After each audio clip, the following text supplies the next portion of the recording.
न च एतत् विद्म कतरत्नगर्य यद्वा जयेम यदि वा न जयेम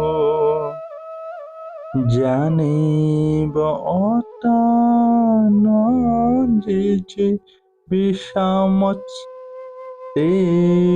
অবস্থিত প্রমুখিত রাষ্ট্র। অনুবাদ: তাদের জয় করা শ্রেয় না তাদের দ্বারা পরাজিত হওয়া শ্রেয়, তা আমি বুঝতে পারছি না। আমি যদি ধৃতরাষ্ট্রের পুত্রদের হত্যা করি, তাহলে আমাদের আর বেঁচে থাকতে ইচ্ছা করবে না। তবুও এই রণাঙ্গনে তারা আমাদের সামনে উপস্থিত হয়েছে।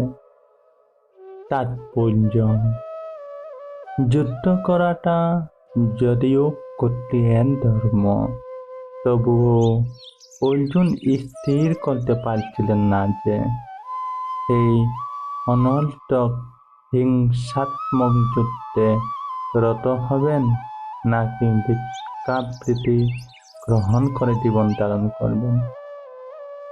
তিনি যদি তার শত্রুদের পরাজিত না করেন, তাহলে ভিক্ষা করে জীবন ধারণ করা ছাড়া আর কোনো পথ থাকবে না।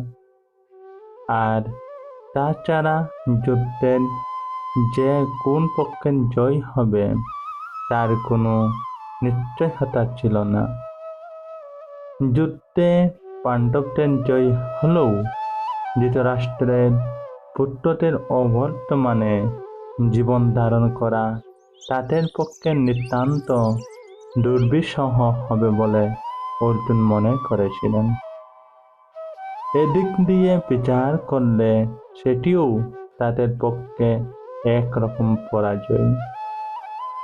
অর্জুনের এই দূরদৃষ্টিসম্পন্ন বিবেচনা অবধারিতভাবে প্রমাণ করে যে তিনি কেবল মহৎ ভগবত ভক্তই ছিলেন না, তিনি কবির তত্ত্বজ্ঞান সম্পন্ন পুরুষ ছিলেন এবং তিনি তার মন ও ইন্দ্রিয়গুলিকে সর্বতোভাবে সংযত করেছিলেন।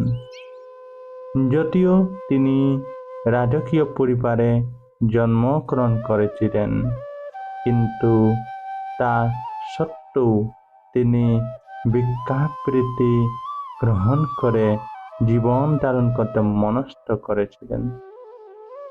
এর মাধ্যমেও আমরা দেখতে পাই যে অন্তরে তিনি ছিলেন সম্পূর্ণ অনাসক্ত।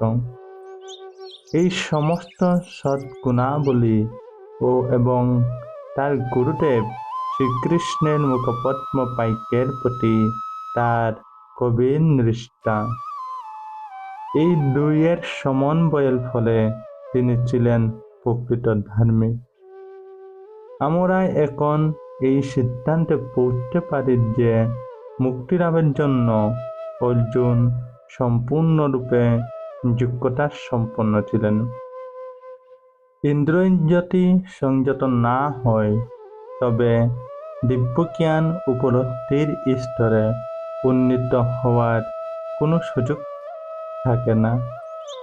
এই দিব্যজ্ঞান ও ভক্তি ছাড়া জড়জগতের বন্ধন থেকে কোনো রকমেই মুক্ত হওয়া যায় না। অর্জুন এই সমস্ত গুণাবলীর দ্বারা মোহিত ছিলেন এবং সেই সঙ্গে ছিল জাগতিক সম্পর্কিত অস্বাভাবিক গুণাবলী।